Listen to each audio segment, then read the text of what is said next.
Hola, ¿qué tal a todos? ¿Cómo le va? Bienvenidos una vez más, haciendo juntos buenas y santas por esta señal Santa María, el canal de la vida. Ya hemos arrancado la semana, hoy es distinto, es día martes, así que podemos hablar que con el padre que tenemos que estar el día lunes lo hemos invitado para el día de hoy. Ayer hemos vuelto a repetir el programa, en realidad hemos pasado por primera vez el programa de Adrián Santarelli, que el viernes por problemas técnicos no salió al aire. Así que le cuento que el padre Cote Quijano, hoy martes, está acá con nosotros. ¿Cómo le va? Hola Roque, ¿cómo estás? ¿Qué tal? ¿Cómo les va a ustedes? Y los martes son distintos que los lunes, ¿no? Le costó, ¿eh? Sí, porque ya la semana está empezada y de cualquier manera vamos a plantear los problemas como siempre desde esta perspectiva de la gran novedad que tiene cada día, ¿no? Le cuento a los amigos que Buenas y Santas los grabamos de lunes a viernes por la mañana en los estudios de televisión del Grupo Educativo Marín, que llegamos a su hogar gracias a la generosidad de la Señal Santa María, las autoridades de la Señal Santa María, el Canal de la Vida, que nos ceden este espacio importante, que estamos en todo Buenos Aires, en el conurbano bonaerense y en el resto de la Argentina, que nos pueden seguir también por YouTube, en este canal que tenemos www.youtube.com/Grupo Educativo Marín, que nos puede llamar al teléfono 4512-3807, que nos puede escribir a pereira@marin.edu.ar. Muchas maneras, ¿no?, de poder encontrarnos en diferentes momentos del día, de la semana, del mes o del año. Digo, esta posibilidad, padre, que tenemos hoy con la tecnología que abre muchas puertas, ¿no? ¿Sabe que mucha gente me pregunta, ¿no? Dice, bueno, yo no lo pude ver el lunes o el martes o el miércoles, no, me lo perdí porque ese horario no lo podía ver. ¿Cómo hace para verlo? Le pregunta a Adriana Matucci, que sube todos los programas, menos los del Padre Cote, en www.youtube.com/Grupo Educativo Marín. Ah, los míos no. No sé, ¿usted no lo encontró? No. No, los está subiendo. Lo que pasa es que hay prioridades. Ah, sí, me imagino. Pero bueno, de cualquier manera, creo que es importante ver la posibilidad que tenemos también de ver indiferido los programas si uno puede verlos por YouTube, ¿no? Bueno, padre, cuántas cosas que han pasado en las últimas horas. Una de ellas tiene que ver con un sacerdote de la diócesis de San Isidro, que es un amigo de esta casa, que ha trabajado con nosotros, que usted lo ve en la Señal Santa María en programas que realizamos desde los estudios del Grupo Educativo Marín aquí en San Isidro. Estoy hablando del padre Alejandro Bunge. Un gran amigo para Alejandro. Y aparte, como usted dijo, acá siempre tiene un programa, hace mucho tiempo que tiene un programa con Gustavo Mangis, Con ¿no? Gustavo Mangis. Estoy tratando de acordarme el nombre del programa, pero hacen un programa juntos desde hace mucho tiempo y yo he tenido la posibilidad de conducirlo, reemplazando a Gustavo Mangis, este programa. Y bueno, ahora el sábado que pasó nos enterábamos por medio de portales católicos que un nombramiento del Papa Francisco era justamente para este sacerdote en lo que se llama, si usted me permite lo voy a decir, el título de la noticia es un argentino designado como auditor de la Rota Romana. Alejandro Bunge, decano de la Facultad de Derecho Canónico de la UCA. La Rota Romana, que es el Tribunal de Apelación de las Causas sentenciadas por tribunales eclesiásticos en primera instancia, muchos relacionados con la nulidad matrimonial, ¿no? Esto es lo que más comúnmente se conoce. El padre Alejandro, bueno, es abogado y es sacerdote y decano, como usted decía, de la Facultad de Derecho Canónico. Y además ha desarrollado muchísimo, ¿no?, todo lo que es el seguimiento de las causas para la nulidad matrimonial. Para Alejandro es un sacerdote de la diócesis de San Isidro, y aquí también fue fiscal eclesiástico y trabaja hace muchísimo tiempo en los tribunales de aquí de nuestro país. Ahora pasa a los tribunales de Roma, con lo cual la Sacra Rota es como si usted dijera, bueno, los tribunales de toda la iglesia, ¿no? Uh-huh. Bueno, qué responsabilidad, ¿no? En voz alta se llama el programa que hace Alejandro Bunge con el doctor Gustavo Mangich. Y bueno, vamos a tratar de hablar con él antes que se vaya, creo que se va a ir a Roma seguramente a trabajar. Y sí, yo lo llamé por teléfono para felicitarlo, estaba muy contento, bueno, realmente un reconocimiento por toda una trayectoria de su trabajo, ¿no? Tiene que ir a Roma. Seguramente Irá a Roma. Pero bueno, es una alegría además, una vez más, un argentino que tiene obligaciones, compromisos dentro de la cúpula de la Iglesia Universal y esto está muy bueno. Un hombre que está como responsable en el Hogar Marín, como capellán del Hogar Marín, así que bueno, le mandamos lo mejor a Alejandro Bunge. Padre Cote Quijano, sí.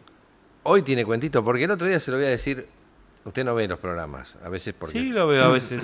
Últimamente no lo puedo ver porque lo quería ver por internet y no lo encontraba. Bueno, ayer lunes, Sí.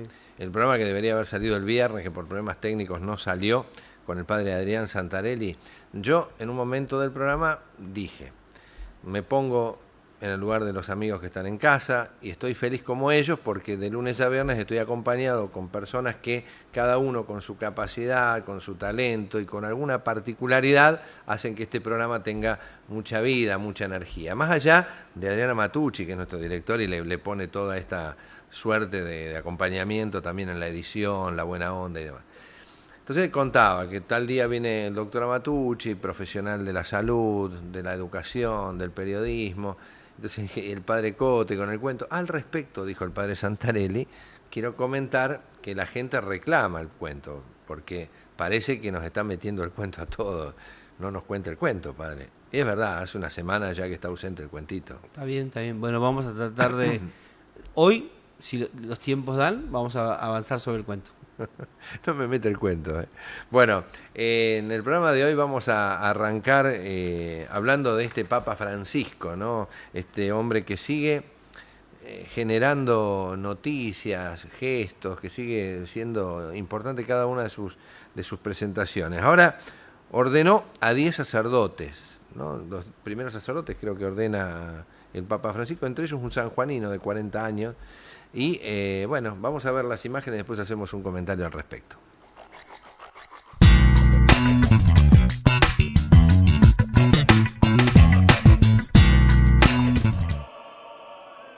Durante la misa del domingo 21 de abril, el Papa Francisco ordenará por primera vez a un grupo de sacerdotes. Proceden de 4 países: Argentina, Italia, India y Croacia.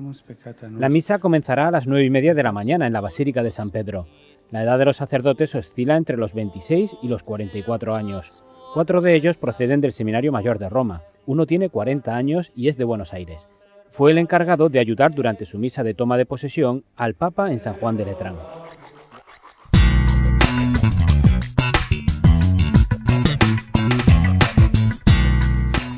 Y así el Papa Francisco ordenaba a estos 10 sacerdotes. Qué maravilla, ¿no? Que te ordenen en Roma el Papa, ¿no? Y sobre todo en el Día del Buen Pastor. La verdad que debe haber sido algo muy conmovedor. Uno no se olvida nunca del Día de la Ordenación. Es como esas cosas que te quedan grabadas para toda la vida, Cuénteme su ordenación. Sí. ¿Por qué dice no se olvida nunca? ¿Qué es lo que lo hace llevar a esta reflexión? Bueno, en primer lugar, uno llega a la ordenación sacerdotal después de una preparación. No es que uno un día... son 6, 7 y 8 años la preparación, y en algunos casos muchos más, la preparación a la ordenación. Y la vida del seminario, tanto en el campo de los estudios como en la formación del carácter sacerdotal, por decirlo de alguna manera, y también trabajar sobre el candidato o el seminarista para hacer de él un pastor. Bueno, es todo un trabajo que la Iglesia hace sobre nosotros que es realmente artesanal, podría decirle de alguna manera, ¿no? Yo me siento en ese sentido muy cuidado y me siento muy agradecido de mi formación en el tiempo de preparación. ¿Con esto qué quiero decir? Que usted llega a la ordenación sacerdotal, no llega improvisadamente, llega con una larga preparación. Y es bueno vivir el momento del sí, ¿no? El momento del sí, vivirlo con esta disposición bien preparado.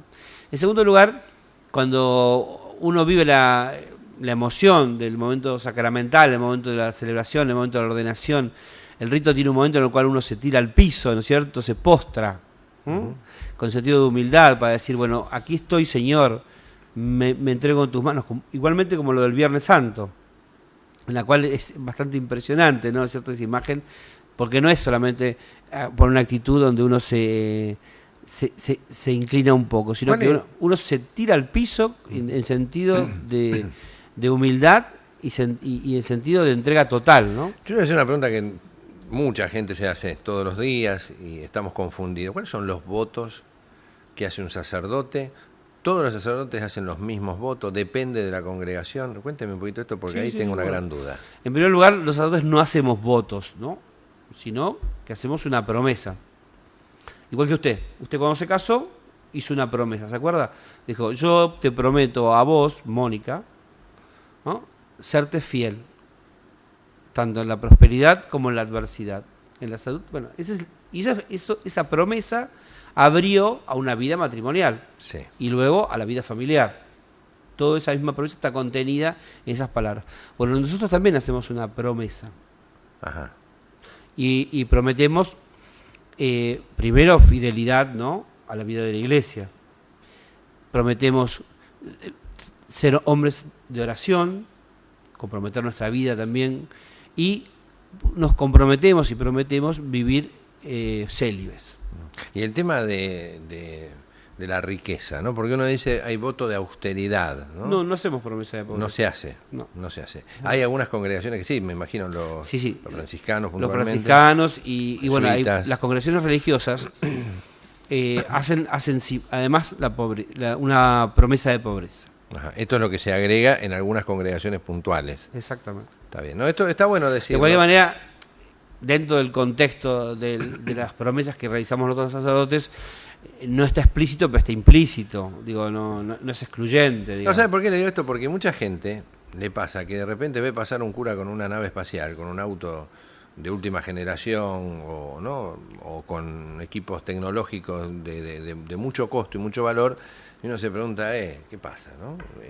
Suele pasar, no cumple con su compromiso. Bueno, yo pienso que todas esas cosas, de alguna manera, el Papa Francisco las está poniendo en el tapete, ¿no? Como decirlo de alguna manera. Nos está llamando a los sacerdotes, tiene frases muy fuertes en los últimos discursos, en las últimas homilías y cada vez que se dirige, ¿no? Como llamándonos a todos, primero el testimonio de él, que es un testimonio de gran austeridad, de renuncia total. Entonces, bueno, si el Papa en la cabeza, ¿no es cierto?, vive en ese grado de pobreza, también todos estamos invitados a vivir igual que él, ¿no? Bien, y en esta suerte de Francisco, en esta era Francisco, cuando le habla a los sacerdotes, le dice que no sean, en realidad, sean pastores. Y no funcionarios. Y no funcionarios. Me parece que es una expresión interesante. ¿Quiere hacer una reflexión o quiere que veamos el video y después? No, veamos el video. Vemos este material.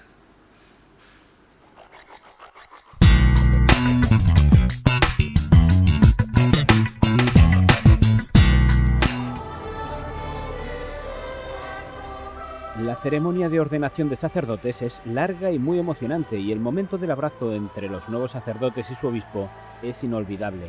Esta era la primera del Papa Francisco. Fue en la Basílica de San Pedro y el Papa la vivió con gran intensidad. En la homilía el Papa les habló de corazón sobre la tarea que a partir de ahora tendrán por delante. Se dirigió a los 10 nuevos sacerdotes directamente, reflexionando sobre cómo debe ser su ministerio. Consapevoli di essere stati scelti fra gli uomini e costituiti in loro favore per attendere alle cose di Dio, esercitate in letizia e carità sincera l'opera sacerdotale di Cristo, unicamente intenti a piacere a Dio e non a voi stessi. Siete pastori, non funzionari. Siete mediatori, non intermediari. El Papa explicó también el papel fundamental que jugará en sus vidas ser ministros de los sacramentos. Con il battesimo aggregherete nuovi fedeli al popolo di Dio. Con il sacramento della penitenza rimetterete i peccati nel nome di Cristo e della Chiesa. E oggi vi chiedo, in nome di Cristo e della Chiesa, per favore, non vi stancate di essere misericordiosi.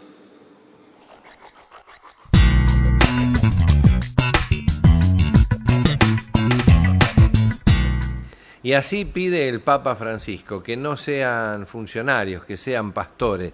Y no es un dato menor, otra vez, como dijo usted recién, el Papa comienza a poner sobre la mesa cuáles son las reglas de juego, ¿no? Muy un claro. Sacerdote, bueno, en primer lugar es un consagrado, ¿no es cierto? Con eso yo creo que a veces, por hacer cercana la vida de un sacerdote o de un obispo, ¿no? No hay que perder la dimensión de su consagración. Yo creo que el proponernos, como usted bien decía, ¿no? Un sacerdote, un obispo que vive en austeridad, se resalta más y se destaca mucho más lo que es su dimensión de consagrado.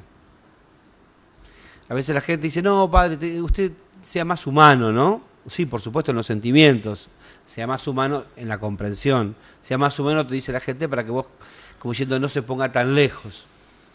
Pero no quiere decir sea más humano, quiere decir, asuma usted lo que presenta la cultura de este tiempo, ¿no? No. O sea, compréndala, entiéndala, pero no necesariamente la asuma para su vida, ¿no? Claro, yo creo que al que está del otro lado, al laico, ¿no? Le ha pasado durante mucho tiempo, durante estos últimos tiempos y durante muchos años, también esta lectura del sacerdote, ¿no? Uno cuando espera el renunciamiento, la actitud acompañada con los hechos, digo, ¿no? Ver el sacerdote humilde, digo, el que eligió.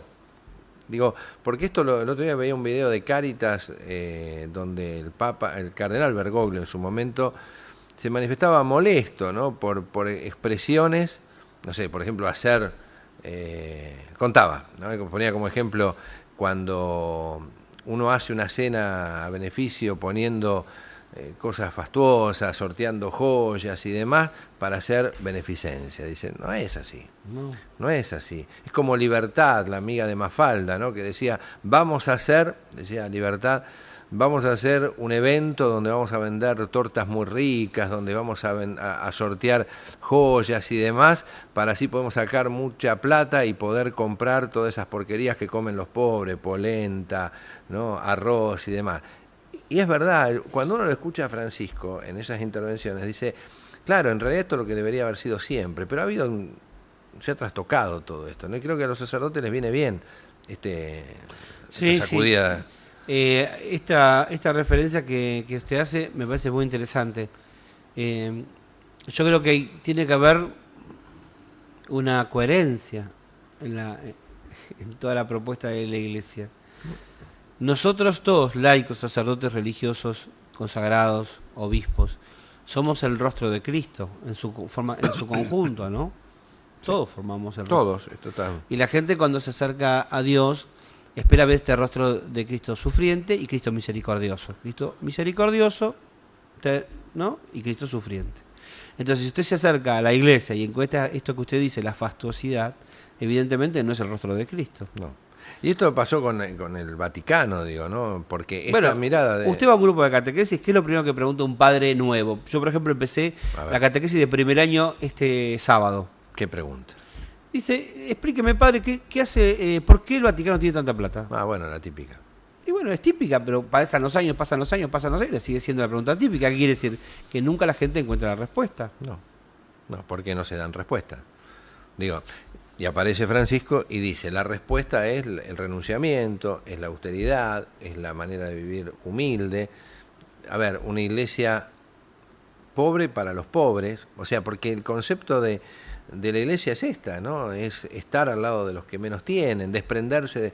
Yo digo, el nombre Francisco no fue casual para nada, no, claro. Y cada vez se demuestra en el día a día de este Papa, el hombre que se despojó absolutamente de todo, hasta de sus vestimentas, daba su vida por los más pobres. Digo, porque es una elección, lo dice el Papa, es una elección, si no, no lo hagas.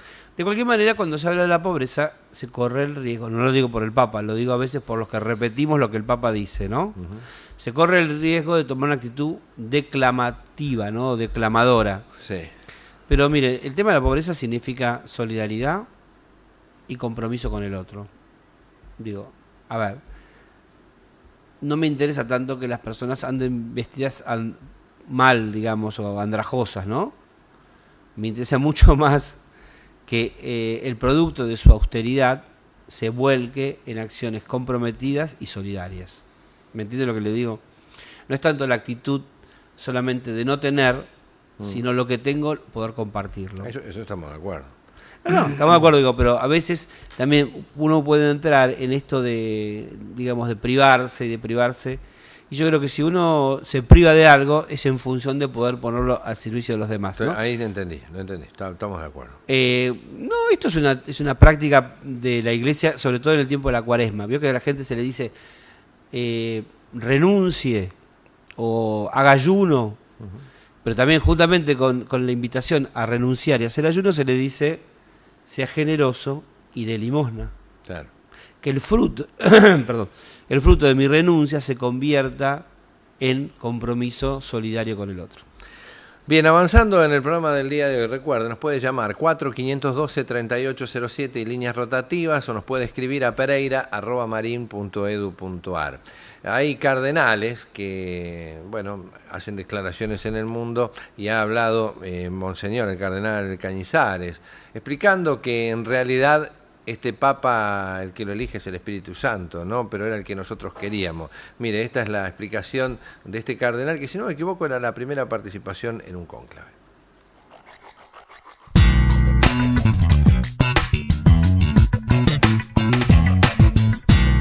Ego Antonius Cardinalis Cañizares Llovera.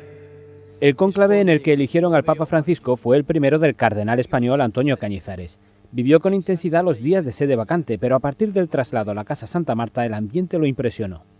Allí entramos como en una especie de gran silencio, de oración, de encontrarse ante Dios y la responsabilidad ante Dios y ante la Iglesia, y por tanto se dejaban de lado más otras cuestiones para entrar en lo que era fundamental: estar en sintonía con Dios para elegir aquel que Dios ya había elegido.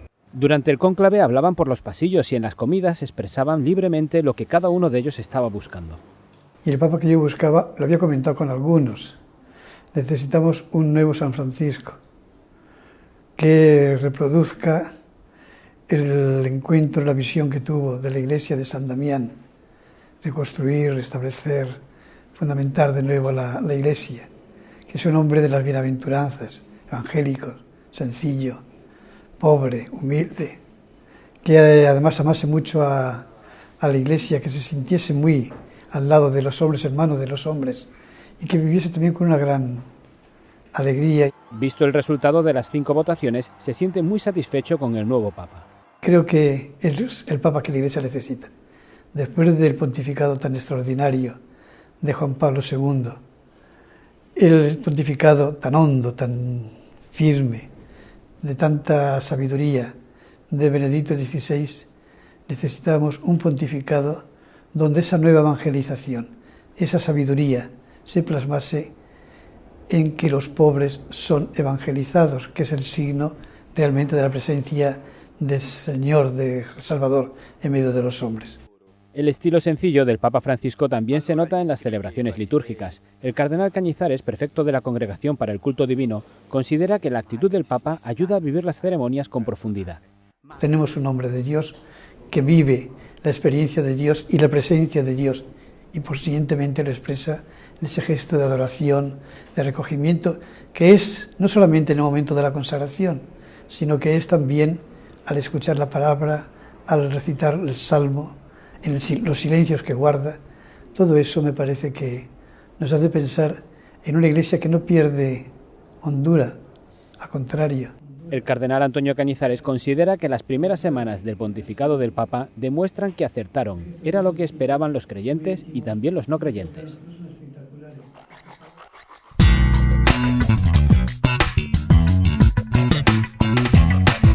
Y en Buenas y Santas, en el día de hoy, con el padre Cote Quijano. Nos hemos salteado el lunes, hemos pasado al martes. Ayer teníamos al padre Adrián Santarelli. Gracias a todos los que llamaron, se comunicaron para decir que le gustó mucho el programa. Bueno, hemos tenido el programa del día viernes, en realidad por eso algunas noticias estaban desfasadas. Pero bueno, la presencia y el cierre del padre Adrián con su bendición siempre genera un buen momento. Nosotros tenemos este teléfono 4512-3807. Recuerde, llame, participe, hágase protagonista. Hoy con el padre Cote. Muy bien, sí, yo también les recuerdo que me pueden mandar a mí un mensaje, una consulta, una propuesta, una sugerencia a cote@fivertel.com.ar. Semana pasada los invitaba a participar, ¿no? Y regalábamos un libro, ¿se acuerda? Sí, señor, y tuvimos llamados y lo vine a buscar mañana la ganadora del libro. Ah, muy bien, bueno, me alegro. Y nos pidieron también, padre, que lo mantenga todas las semanas. Bueno, vamos a tratar de ver la manera de que todos participen y bueno, pueden el tema de la difusión de los libros y la literatura que hay, bueno, esta vez es también una forma de evangelizar, ¿no? Sí, señor. Hubo muchos llamados, correos electrónicos y demás, así que eso está bueno. Quiero compartir un poco lo que nos presentabas recién con el video, en el cual dice, este es el Papa el Papa que queríamos, ¿no? El Papa. Yo tenía mis pronósticos mal hechos, porque me salió todo mal, porque realmente había apuntado a otros candidatos, o sea, qué suerte que no estuve en el cónclave. Claro. Evidentemente el Espíritu Santo a mí no me consultó. No. De cualquier manera, estoy recontra contento que no me haya consultado y que la elección haya caído sobre Cardenal Bergoglio o el Papa Francisco, ¿no? Yo no es que no quisiera que fuera Bergoglio, al contrario, siempre lo quise. Además me parecía que era de los candidatos más simbólicos en este momento, ¿no? De América Latina, jesuita, bueno. Sí, reuníamos. Pero yo tenía este temor que teníamos muchos, que era una persona mayor. Pero ayer yo miraba comparativamente... Napolitano.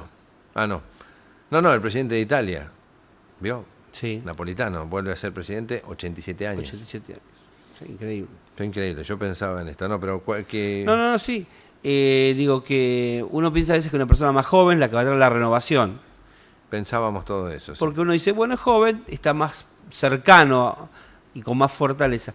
Bueno, yo miraba las fotos del cardenal Bergoglio y miraba las fotos del Papa Francisco, que es la misma persona, pero está más rejuvenecido, revitalizado, sí. una actitud. Y tiene por sobre todas las cosas algo que me parece lindo subrayar, que tiene una sonrisa y una alegría. Está muy contento. Que hace mucho no se veía, ¿no? Las personas, el otro día que estuvimos con Monseñor Arancedo, hacía este comentario, está muy contento, está disfrutando mucho este momento que le ha tocado vivir. La verdad, estamos todos muy contentos. Yo creo, ¿sabe qué? Que este Papa Francisco, todos esperábamos el hombre joven, es verdad, esperábamos un joven en cuanto a la edad para ser un Papa, 55, 60 años, decíamos, y será el nuevo Juan Pablo II. Bueno, yo creo que también este hombre Francisco va a marcar el camino para el que sigue, ¿no? Va a ser muy difícil bajarse de esta línea, querer volver a líneas anteriores. Va a ser muy difícil, yo le diría imposible. Aparte, mira qué interesante, uno dice a veces, qué difícil cambiar las cosas, ¿vio? Cuando uno está en una institución que las cosas vienen como por tradición. Imagínese la iglesia, que si de algo tiene es tradición. Exacto, vaya. Entonces, qué difícil será cambiar las cosas en la iglesia. Y no, llegó Francisco y sin decir demasiado, pero con muchos gestos elocuentes, provocó transformaciones y cambios que ahora se van a ir viendo, que van abriendo a cambios muchísimo más importantes. Impresionante entonces, la verdad, este tiempo de la historia, donde el Espíritu Santo, bueno, verdaderamente interviene y en la mente y en el corazón de los cardenales que estaban en el cónclave, les sugiere, ¿no? Seguramente como una especie de susurro brisa, le sugirió el nombre de Jorge Mario, que hoy termina siendo el Papa Francisco. Bien, amigos y amigas, vamos a ir a otro título, ¿no? Que tiene que ver con el Vaticano, que, a ver, los empleados del Vaticano no van a recibir paga extra en concepto de nuevo Papa, porque existía tradicionalmente, cuando sucedía esta situación, el cambio de un pontífice a otro, una regalía, un dinero que se le daba a los empleados por una cantidad de horas de trabajo que realizaban, extras, etcétera, etcétera. Claro, y vuelve a sacudir el tablero el Papa Francisco, porque el Vaticano dijo, no vamos a entregar este dinero. Vamos a ver la nota y después le vamos a contar en profundidad qué se hace con este dinero. Mire.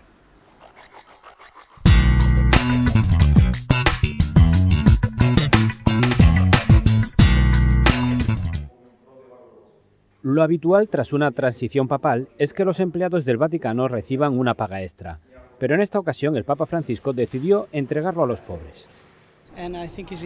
Creo que es una buena decisión que está en línea con la política del Papa Francisco. Si somos honestos, tampoco es que esto nos lleve a la ruina.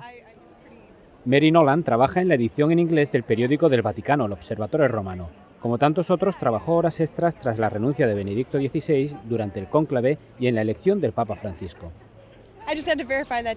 Como la gente tiene que trabajar muy duro durante ese periodo, esa paga es un tipo de compensación. En 2005 los empleados recibieron 1.000 euros en la muerte de Juan Pablo II y otra extra de 500 euros cuando fue elegido Benedicto XVI. Como en el Vaticano trabajan unas 4.500 personas, una paga similar supondría un desembolso de algo más de 6 millones de euros. Pero el Papa Francisco ha preferido que ese dinero se dedique a obras de caridad. Podemos compartir con ellos esta bendición. Como empleados del Vaticano estamos con los menos afortunados. Si trabajas para la iglesia, debes hacerlo poniendo el corazón. Y en cierto sentido, el bolsillo saldrá perdiendo. Un mes después de su elección, el Papa visitó la Secretaría de Estado del Vaticano y agradeció a todos sus empleados el trabajo y las horas extra durante el periodo de transición. Les dijo que ese trabajo hecho de corazón no se puede pagar con nada, salvo con un agradecimiento también de corazón.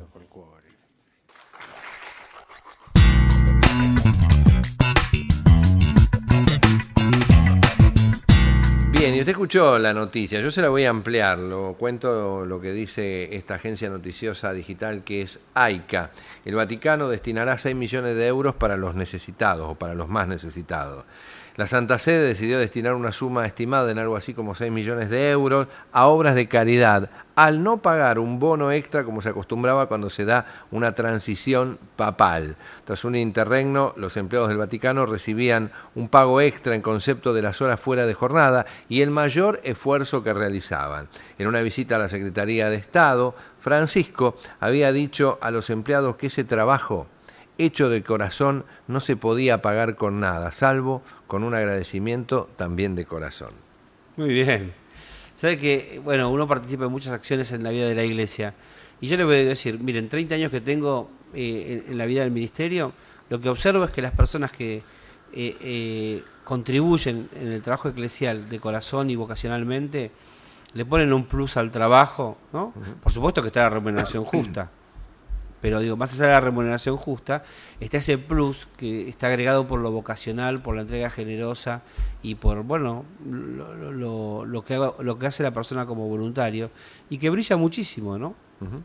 Bien, estamos haciendo Buenas y Santas. Le contamos que el día viernes, si no me equivoco, estuvimos en La Montonera, ahí en la localidad de Pilar, ¿conoce, no? Sí, sí. Ha estado, donde los obispos de la Argentina se reunieron para trabajar, como lo hacen anualmente en 2 oportunidades, y tuvimos, ayer veíamos a Monseñor Arancedo, una pequeña nota que le mandaba un saludo a todos los amigos de Buenas y Santas, y hoy vamos a estar con un amigo, una nota que le hacemos a Miguel Ángel de Aníbale, hoy Monseñor Miguel Ángel de Aníbale, obispo en el sur argentino. Queremos compartir, su amigo también. Sí, compañero. Compañero de seminario, ¿no? Sí, sí. Así que bueno, escuche esta nota, vea esta nota y disfrutemos junto a un amigo que por suerte está en el sur como servidor de esta iglesia. Mire.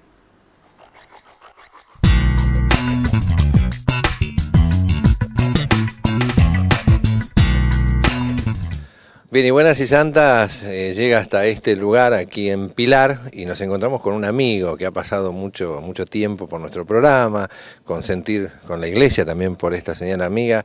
¿Cómo le va, Monseñor de Aníbale? Pero qué gusto escucharlos y qué gusto verlos, realmente un gusto estar con todo el equipo aquí de Grupo Educativo Marín y Medios Marín, así que un gusto. ¿Cuánto tiempo hace que no estamos en Buenos Aires y que no hacemos televisión como lo hacíamos antes? Uy, cuánto tiempo, ya llevamos casi 2 años de mi nombramiento de obispo, fue por allá por abril del 2011, vamos a celebrar 2 años de ordenación y 2 años de ausencia aquí por esta zona, pero bueno, presencia en los medios sí, a través de otros modos y otras formas, sigo estando, pero no con ustedes. Contento porque realmente agradecido de todo lo que ha significado este entrenamiento, pero verdaderamente entrenamiento que hicimos a través de sentir con la iglesia por la radio, sentir con la iglesia por la televisión, las entrevistas que muchas veces estuvimos juntos allí en el estudio, me permitieron realmente preparar también allá y en una diócesis muy grande, muy extensa, ¿sabes? Como la más extensa del país. La más extensa del país, ¿con qué presencia de sacerdotes? ¿Cuántos cuentan? Bueno, 2 provincias completas, que es Santa Cruz y Tierra del Fuego.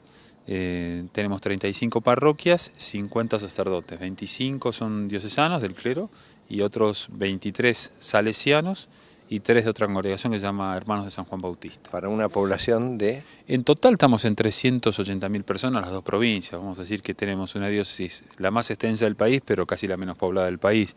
Es decir, si en comparación tomamos el partido de Tigre o el partido de San Isidro, yo estoy casi menos gente que el partido de Tigre. Pero amplitud.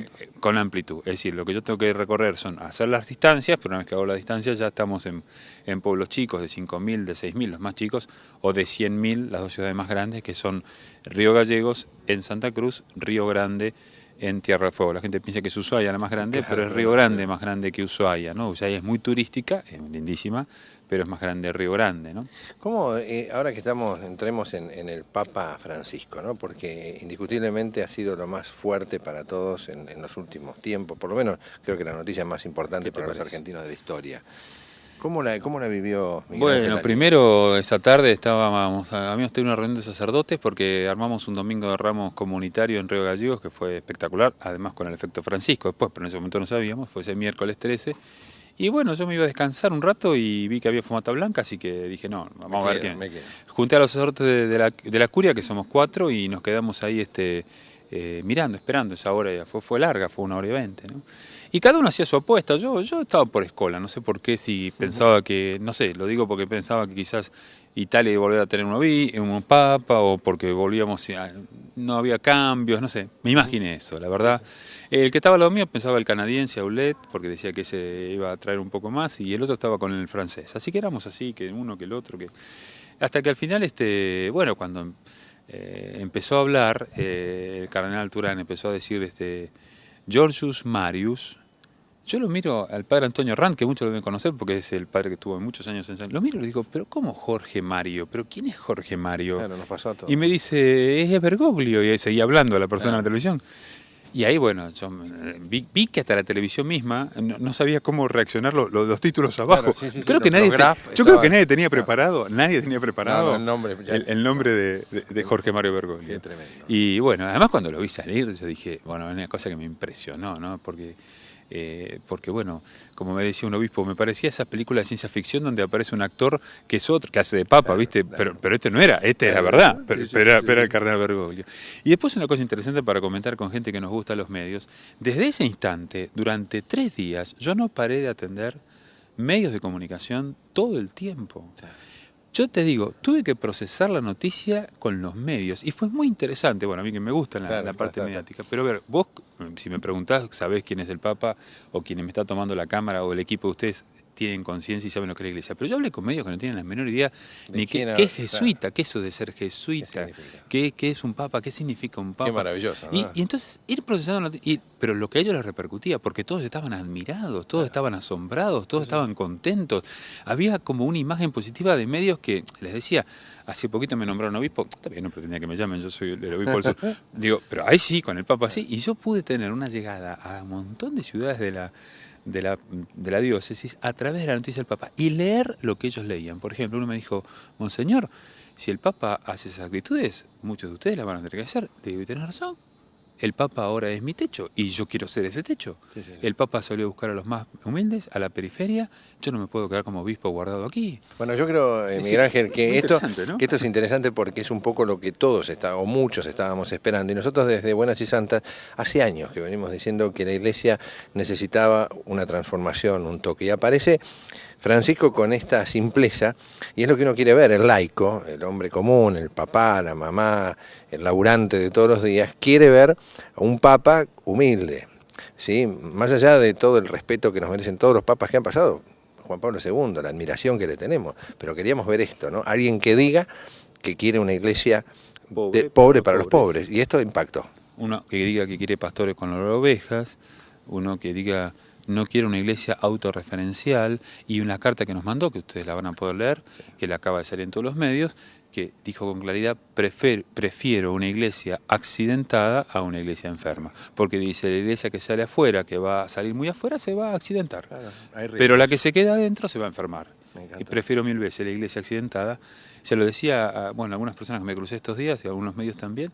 Y bueno, son esas palabras, además, como dice otro periodista, es muy tuitero el Papa, porque con 3 frases se pueden... Esta frase que acabamos de decir entra y es un mensaje clarísimo, ¿no? Entonces yo digo que esto nos está repercutiendo y volviendo a lo que me preguntabas para la diócesis. En la diócesis fue una repercusión muy fuerte, la Semana Santa estuvo llena en todos lados, las confesiones que hemos tenido, las reconciliaciones que hemos tenido fueron muy importantes, porque el Papa dijo el Viernes Santo, y lo reiteramos para todos, al final del Vía Crucis, Dios no se cansa de perdonar nunca. Somos nosotros los que a veces nos autoexcluimos del perdón de Dios, estoy parafraseando. Eso le pegó a mucha gente. La gente vino a decir, entonces yo quiero recibir ese perdón de Dios. Fíjate vos, otra señora, por ejemplo, que viene a traer una chica en catequesis y dice, el Papa no va a vivir en un palacio, va a vivir en esa casita simple. Mi chica, entonces, vamos a empezar la catequesis, yo quiero esta iglesia. Yo le decía a los curas, nos pasamos diciendo, lleva a su chico a la catequesis, lleva a su chico a la catequesis, lleva a su chico a la catequesis, nadie viene, que lío. El Papa hace un gesto y empieza a caer la gente. Entonces, son temas para... Digo, hay que estar preparados como iglesia para asumir esto. Hay que tratar de decir, si me siento en el mismo lugar siempre, mirá que si viene esta señora, se lo dejo. Digo, porque si encuentran a decir, no, esto es siempre lo mío. No, mirá que la gente va a entrar, va a venir, va a estar, y hay que estar preparados y abiertos a recibir esto que el Papa, en el fondo, es Jesús, el que nos da esta primavera de la iglesia, que la tenemos que saber aprovechar. Bueno, los pasos me decía Miguel Ángel Aníbal, de emoción, Miguel Ángel Aníbal, que nos espera en mayo por los pagos. Bueno, una de las últimas decisiones del Papa Benedicto XVI fue nombrarme definitivamente como obispo diocesano de Río Gallegos. Ustedes saben que yo empecé como auxiliar, después seguí como administrador apostólico ante la renuncia de mi querido amigo Juan Carlos Romanín, que dejó el episcopado allí, y ahora me nombraron a mí definitivamente como obispo diocesano y yo tengo que asumir la diócesis. ¿Cuándo es eso? El 1 de mayo, a las 11 de la mañana, en un gimnasio que se llama el Boxing Club, ahí de Río Gallegos. Elegí un feriado porque la diócesis, como vimos, es muy grande y yo quiero que la gente pueda viajar, o por lo menos tenga la posibilidad de hacerlo. Entonces, un feriado al mediodía, ciudades que tenemos a 300, 400 o 500 kilómetros, ahí no hay nada en eso, es decir, se puede viajar cómodo y hacer por buenos promedios sin hacer locuras en los viajes, viajando a la mañana, llegando al mediodía, luego a la tarde volver y no perder un día de trabajo. Bien, por eso el 1 de mayo, si no podemos estar personalmente con el equipo de Buenas y Santas, por lo menos por Skype, no vamos a utilizar la tecnología. Te aviso que estamos haciendo lo que ustedes hicieron para allá cuando fue mi ordenación, que fuimos por internet a todo el mundo. Nosotros estamos saliendo en internet de allá para acá, así que estén atentos que vamos a mandar los canales de aire me prometieron la transmisión en directo, tanto en Tierra del Fuego como en Santa Cruz. Y bueno, y ahí con la hermana que estamos allá, la misma que hacemos las conexiones cuando hacemos el trabajo, se está preparando para hacer la transmisión por internet. Así que cuando tengamos ese dato enseguida lo pasamos, porque si la gente también incluso que nos sigue y quiere seguir la toma de posesión, que lo puedan hacer. Así que un gusto. Bien, Miguel Ángel, tu gente, tus amigos, en este caso de Buenas y Santas, pero nos siguen de toda la vida, porque te tienen un cariño muy grande, me gustaría que le mandes un saludo y unas palabras. Bueno, un gusto grande volver a estar a través de estas cámaras, a través de estos micrófonos, con los amigos de siempre. Sepan que estoy muy contento de haber sido nombrado obispo ya de Santa Cruz y Tierra del Fuego, muy contento con las tareas que estoy realizando allí, agradecido a Dios y a la gente por este servicio pastoral que puedo prestar en lugares bellísimos, en paisajes que todos quieren recorrer, en los espacios de descanso y demás, que yo lo puedo hacer trabajando y también descansando, pero fundamentalmente el trabajo pastoral, que es apasionante por todas las realidades que tenemos, siendo una diócesis que sigue creciendo, que sigue llegando gente con ilusiones, con deseos de progresar. Así que toda esa migración tan grande hay que atender a los jóvenes, atender a los flagelos complicados que llegan, como la droga, el alcohol, la violencia, están presentes, son los caminos que tenemos que recorrer, pero con mucha alegría. Y agradecerles una vez más, porque todo esto de los medios se nos hace muy bien, y como les dije, a través de todo el servicio de los medios de comunicación podemos estar presentes en una diócesis grande y llegando a rincones muy alejados para poder estar presente con la palabra de Dios. Que Dios los bendiga mucho, que Dios los acompañe y que esa bendición esté sobre todos ustedes, en el nombre del Padre, del Hijo y del Espíritu Santo. Amén.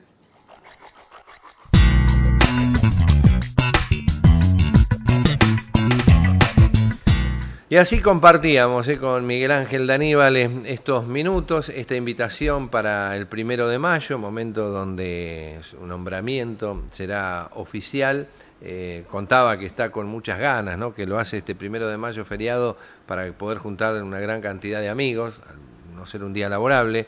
Me dijo que lo invite al Padre Cote, que está invitado, no sé si ya le dijo. Sí, lo que pasa es que me va a ser un poco difícil trasladarme hasta Santa Cruz. ¿Por qué? Si las bicicletas andan bárbaras hoy, las bicisendas y por todos lados. Sí, me hace medio difícil. Bueno, sí, a nosotros me encantaría poder participar. Bueno, vamos a avanzar, padre, porque tenemos mucho en el día de hoy. El sismógrafo, ¿no? Que es la fuente de noticias más preciada de los vaticanistas, ¿no? Cómo se maneja la noticia, cómo lo viven en el Vaticano de esta manera.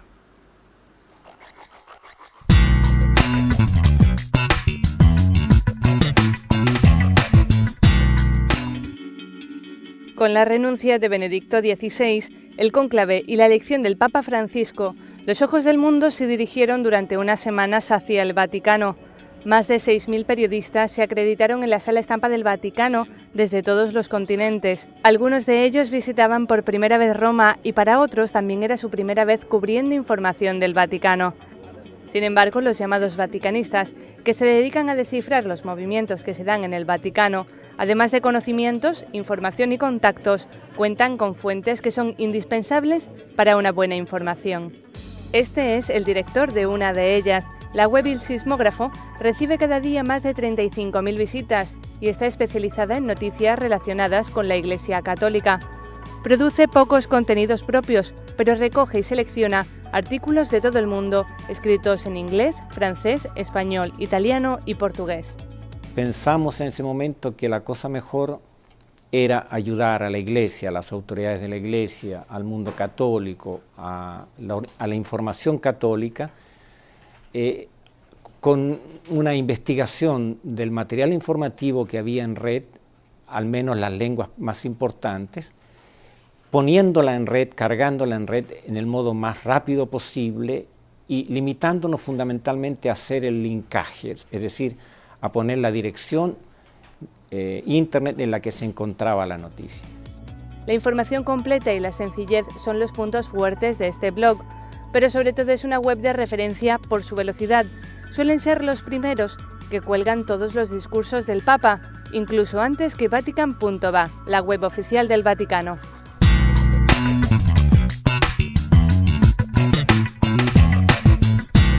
Con el padre Cote Quijano hablamos siempre sobre la tecnología, ¿no? Él, un hombre que maneja el ISCA, el Instituto Superior de Catequesis de la Argentina, está obligado a estar ayornado, siempre ingresar en el manejo de lo que es un sitio web, de la comunicación por las redes sociales. Bueno, de paso, antes de entrar en la noticia puntual, vamos adelantando que hoy fui testigo de un encuentro del padre Gallardo, que también ha estado en algún momento acá con nosotros, y el padre Cote, planificando un programa que van a hacer juntos. Lanzamos un nuevo programa que, bueno, por ahora no tiene nombre así, pero sería blanco y negro, ¿no? Como una confrontación entre dos visiones sobre el uso de los medios de comunicación social por parte de la Iglesia. Yo les anticipo que va a ser una serie de programas muy interesantes, donde, bueno, iremos viendo dos visiones, como siempre en esto, ¿no? Y es el uso con la tecnología como cabecera O sea, la propuesta es cómo evangelizar a través de Internet. Bien. ¿Cómo evangelizamos? Entonces, bueno, pro y contras, ¿no? Pro y contra. Porque hay gente que está a favor y gente que está en contra. Veo que siempre... Sí, cada vez menos. No todo el mundo está de acuerdo. No, cada vez hay menos gente que está en contra. Bueno. Por suerte, digo, ¿no? Porque es lo que nos toca. Tenemos que bueno, vea el programa para escuchar las razones. Bueno, yo voy a verlo. Espero que salga pronto y lo vamos a estar promocionando desde este lugar, que es Buenas y Santa, que nosotros ya tenemos la 8ª temporada. Así que quiero escucharlo, a ver cuando se diga acá 8ª temporada de Blanco y Negro. Vamos negro a ver y blanco. Si nos mantenemos 8 años, ¿no? 8 años todos los días, ¿no? No es poco. Bueno, hablando de sitios web y de tecnología, hay una web que es clave para el proceso de canonización de una monja de clausura. ¿Para qué sirve la tecnología? Mire esta nota.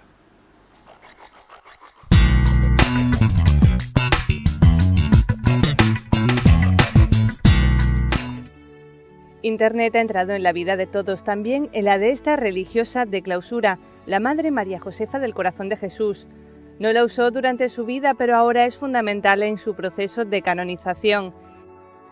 Esta web, madremariajosefa.es, ofrece todo sobre la vida de esta mujer que decidió dejarlo todo por Dios y hacerse carmelita descalza. Aunque las monjas de clausura de la Orden del Carmelo no tienen acceso a Internet, para impulsar el proceso de canonización y fomentar la devoción privada, han presentado su vida a través de esta web. La Madre María Josefa del Corazón de Jesús fue priora del convento de las Carmelitas Descalzas del Cerro de los Ángeles de Madrid. Fue la sucesora de Santa Maravillas de Jesús, canonizada por Juan Pablo II en Madrid el 4 de mayo de 2003. La Madre María Josefa murió en mayo de 2004 con fama de santidad.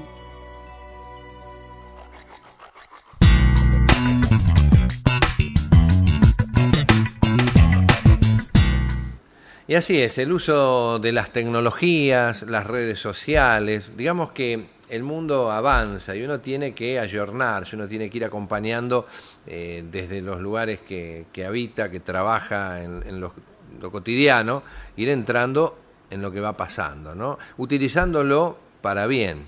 Pero hay algo que nunca va a dejar de existir, por lo menos aquí en la Argentina, que es el cuento, ¿no? Esa maravillosa expresión de querer transmitir algunas cosas de la vida, realidades, fábulas. Bueno, el cuento para nosotros es clave cuando está el padre Cote Quijano, porque siempre con un cuentito nos deja una moraleja o alguna enseñanza. Así que con toda esta presentación, padre, no le puse presión, el cuento del padre Cote. Bueno, te agradezco. Bueno, este cuento es un cuento conocido que a mí me gustó mucho cuando lo leí en su momento, y se llama El hilo primordial. El hilo primordial, el primer hilo. Y bueno, tiene algo que ver con la tecnología, porque esta es una observación que hizo una persona al ver cómo una araña construía su tela de araña. Y esta tela la construye de esta manera. La araña se posiciona en la rama de un árbol y desciende desde la rama se tira hacia abajo, ¿no? Y ata un hilo primordial justamente al tronco. De tal manera que forma como un triángulo, ¿no? Entre el tronco, la rama, la araña que baja y ese hilo primordial. Y después, en ese marco que le queda entre el tronco, la rama y ese hilo primordial, va tejiendo en forma octogonal, así tac, tac, tac, tac, uniendo, de tal manera que esta tela que va conformando genera toda esa red que va a ser después lo que va a necesitar para poder atrapar lo que va a ser su alimento. Esta araña construyó con muchísima paciencia su red, su tela de araña, la fue probando y la fue como viendo si estaba bien tensa o la tensión suficiente como para que cuando pasaran por ahí los bichitos quedaran atrapados. Y la revisaba y la revisaba y la revisaba. Yo diría que la revisaba casi obsesivamente, porque todo el tiempo revisaba bien si los lazos estaban bien atados. Un día, en esto de revisar los lazos, descubre que hay un hilo que no recuerda para qué lo puso, que era el hilo primordial. Nosotros lo sabemos porque vemos su distancia, pero ella pensó que era inútil este lazo primordial. Entonces, en un momento toma una decisión y corta el hilo primordial. Apenas corta el hilo primordial, toda la red se vuelve sobre sí y ella queda atrapada en su propio tejido. ¿Conocí este cuento? Lo había escuchado alguna vez. Por Mamerto Menapache. Exactamente. Exactamente. Y bueno, ¿y sabe qué significa? En la vida uno cuando empieza construye un hilo primordial, un tejido fundamental con Dios. Y después va tejiendo la vida, va haciendo su profesión, se va capacitando, va formando su familia, va armando todo un tejido, digamos, de relaciones y de vida, pero que depende de alguna manera de ese hilo primordial que es el vínculo que uno tiene con Dios. Y a veces pasa que el tejido de la vida se vuelve tan denso, tan complejo, que uno olvida el por qué tuvo ese hilo inicial que dio vida a todo lo demás y puede pasar que decida, junto como hizo la arañita, en cortar ese vínculo primordial con Dios. ¿Qué acontece? La vida misma se nos vuelve en contra y nos quedamos atrapados en la madeja de grandes relaciones. Por eso la invitación de hoy es, en este cuento, ¿no?, volver a revisar el tejido de la vida, pero nunca olvidar que el primer hilo que tendimos con Dios es el primordial y el que sostiene toda la existencia. Bueno, por eso a mí me gusta este programa que se llama Buenas y Santas, que llega a su hogar de lunes a viernes entre las 20 y las 21, porque cada día que pasa uno de estos amigos que está en la conducción del programa con uno, bueno, va dejando su enseñanza con su talento. En el caso del Padre Cote, con el cuento que volvió en buena hora, mire que le han mandado y yo le reenvié, ¿no? Algunos, así que tenemos que armar una cuenteada importante, ¿le parece? Sí, sí, sí. Bueno, y les pido a todos ustedes que también manden cuentos, ¿no? Así vamos relatando los cuentos que usted nos trae. Bueno, Padre Cote, ¿algún saludo en particular hoy o...? Yo tengo uno. Un chico jovencito, un chico de catequesis. Sí. Me dice, padre... Jorge Camaño. Este chico de catequesis, no, un chico de... un niño. De los grupos... Me dice, padre, ¿usted está en la televisión? Y en el momento que me lo dijo yo no registré. Porque pensé que me preguntaba por los canales grandes de ahí. Le digo, no, y porque sí, sí. Dice, sí, porque lo vi en la televisión, en un programa de televisión. Qué bárbaro. Así que le mando saludos a este niño. Yo para Lorena Ivonne tengo un saludo especial. La productora. La ex productora. No está más. No trabaja más con nosotros. Le mandamos un beso muy grande. Chao, Padre Cote, gracias. Saludos a todos ustedes. Y a ustedes, amigos y amigas, mañana nos volvemos a encontrar, ¿le parece? A la misma hora, desde este mismo lugar, con esta propuesta que llamamos Buenas y Santas. Hasta mañana, buena jornada.